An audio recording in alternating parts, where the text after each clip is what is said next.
নিন্দা করা। আপনি স্যার আর একটা কথা বলছেন, সেটা হলো তথাকথিত গণতন্ত্র। এই কথাটা বলেছি নাকি? হ্যাঁ, তথাকথিত গণতন্ত্র আপনি বলেছেন। কেন বলেছেন?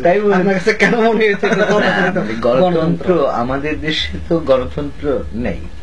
গণতন্ত্রের মধ্যে বাক স্বাধীনতা থাকতে হবে, মানুষের অধিকার থাকতে হবে, তার সমস্ত অধিকার মেনে নিতে হবে।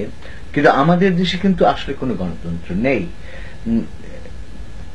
সেটি হচ্ছে, যেমন ধরুন এই নিউ ইয়র্কের কথাই বলি, একটি সাধারণ মানুষের উপর একটি পুলিশ কোন অত্যাচার করতে পারে না। কিন্তু আমাদের দেশে একটি পুলিশ যদি একটি সাধারণ মানুষকে ধরে নিয়ে গর্তের মধ্যে ঢুকিয়ে রাখে, সাধারণ মানুষটি করার কিছু নেই। এখানে বলা যায় এই নগরীর একজন মেয়র রয়েছে। এই মেয়র কিছুতেই একজন সাধারণ মানুষকে কোন রকম নির্দেশ দিতে পারে না, এবং মেয়রকে দেখে যদি কোন লোক পাত্তা না দেয় তাতে কিছু আসে যায় না। কিন্তু আমাদের দেশের একজন এমপি, আমাদের দেশে একজন মন্ত্রী, বা আমাদের দেশের যদি আমলার কথা বলি, এই যে স্তরক্রম, তারা তো প্রভুর মতো কাজ করে, সাধারণ মানুষ হচ্ছে তাদের দাস। সেখানে এই দেশে বলা যায় যে বুশ রাষ্ট্রপতি, কিন্তু বুশের পক্ষে একটি ডলারও অবৈধভাবে গ্রহণ করা সম্ভব নয়। বুশের আত্মীয়দের পক্ষে একটি ডলার অবৈধভাবে গ্রহণ করা সম্ভব নয়। আমাদের দেশে যারা ক্ষমতায় থাকেন তারা মন্ত্রীরা, সচিবেরা কোটি কোটি কোটি টাকা অবৈধভাবে উপার্জন করে থাকেন। আমরা জানি। সব দলের কথাই বলছেন? সব দল, কোন দল সৎ নয়, সব দল। বাংলাদেশের প্রধান যেটি সমস্যা সেটি হচ্ছে আর্থিক অনৈতিকতা। আমি বারবার বলি যে বাংলাদেশ দরিদ্র, কিন্তু এই দারিদ্র্য সংকট সম্পূর্ণ মোচন করা যেতে নাও পারে, কিন্তু অনেকটা কমবে যদি একটি ব্যবস্থা নেওয়া হয় যে অবৈধভাবে একটি পয়সাও কারো পকেটে ঢুকবে না। আমাদের মন্ত্রীরা অসৎ, সচিবেরা অসৎ, দারোগারা অসৎ, আমাদের কাস্টমস কর্মকর্তারা অসৎ, সৎ এবং আরো বিভিন্ন জায়গা রয়েছে যাদের কথা বললে হয়তো কন্টেম্পটের অভিযোগ আসবে না, আপনি বলতে পারেন সেগুলো মিথ্যে কথা, তারাও অসৎ। বাংলাদেশের সৎ মানুষ খুঁজে পাওয়া, আমি সৎ বলতে তাকেই বোঝাই প্রধানত এখন যে আর্থিকভাবে সৎ, যে এমন একটি দেশকে পৃথিবীতে কোথাও খুঁজে পাওয়া যাবে যেখানে 1000 কোটি টাকা ব্যাংক থেকে নিয়ে ফেরত দেওয়া হচ্ছে না এবং বলছে ঋণ খেলাপি, যেখানে বোন নির্বাচিত হওয়ার পর ভাইয়ের 15 কোটি টাকা সুদ মুক্ত হয়ে যায়। এটা কি আমেরিকায় সম্ভব? সম্ভব।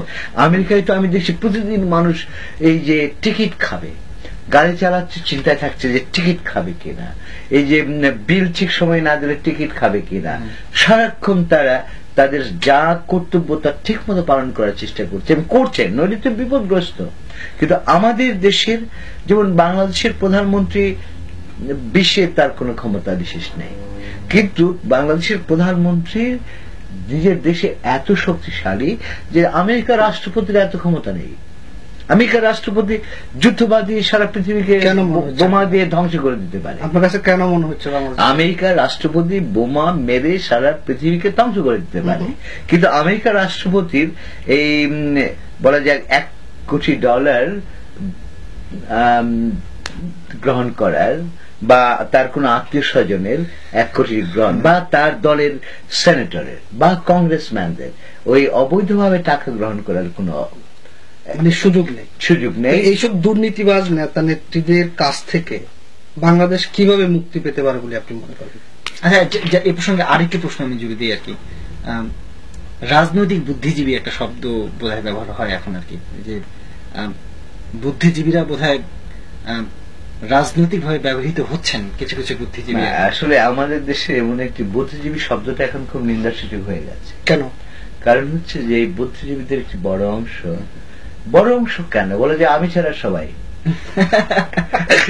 তারা বিভিন্ন দলে ভাগ হয়ে গেছেন। একদল আওয়ামী লীগের, একদল জামাতের, একদল বিএনপির, এমনকি জাতীয় পার্টির বুদ্ধিজীবী রয়েছে, এবং আরো যে আমাদের ভেঙে চুরে যাওয়া সাম্যবাদী দলগুলো তাদেরও বুদ্ধিজীবী রয়েছে।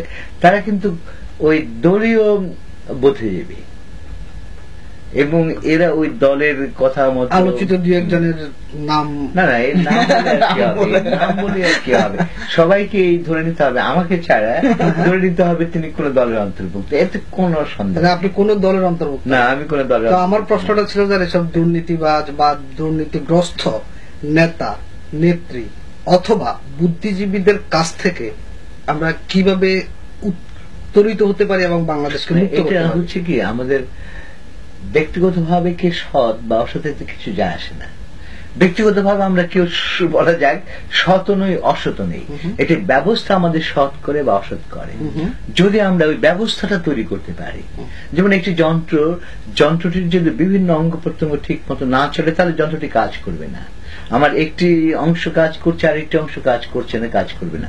আমাদের এমন একটি সুশৃঙ্খল ব্যবস্থা তৈরি করা দরকার যাতে কারো পক্ষে, আমি শুধু একটি ব্যাপারের উপর, আর্থিক অনৈতিকতা, এই যে ডেনমার্কের সঙ্গে যে গোলমাল হয়ে গেল, আমি অবশ্যই মনে করি যে ডেনমার্কের যে আন্ডার সেক্রেটারি যা বলেছে সেটাই ঠিক, আমি নিজে মনে করি। কারণ আমি বাংলাদেশের কোন মন্ত্রী কোন সচিবকে বিশ্বাস করি না, তার অত্যন্ত দুর্নীতিগ্রস্ত। স্বীকার করে দিলাম। এখন এটা উদ্ধার হওয়ার জন্য দরকার এমন শৃঙ্খলা যে কেউ একটি পয়সা অবৈধভাবে নিজের পকেটে ঢুকতে পারবে না। এবং এটা যদি আমরা তো জানি যে স্তরক্রম, যিনি সবচেয়ে শক্তিশালী তিনি যদি সৎ না হন, তারপরের লোকটি নিচের লোকটি সৎ হবে না, তারপরে তিনি সৎ না হলে তার নিচের লোকটি সৎ হবে না। ফলে আমাদের কি হচ্ছে, অসততার একটি স্তরক্রম চুইয়ে চুইয়ে চুইয়ে চুইয়ে চুইয়ে চুইয়ে নিচের দিকে পড়ছে। এবং মাঝে মাঝে আমি বলি যে বাংলাদেশ এত দুর্নীতিগ্রস্ত যে এখন এর ভিখারিরা পর্যন্ত দুর্নীতিগ্রস্ত এমন অবস্থা পৌঁছে গেছে। আচ্ছা, আমার মনে হয় আমরা মানে এক ভিন্ন প্রসঙ্গে আসি। আপনাকে একজন মুক্ত চিন্তার একজন ব্যক্তিত্ব বলে আমরা মনে করি এবং জানি, এবং একজন আধুনিক, আমি খেতে পারি, এটা মুক্ত চিন্তা বেশ ভালো ঠিক সময়টাতেই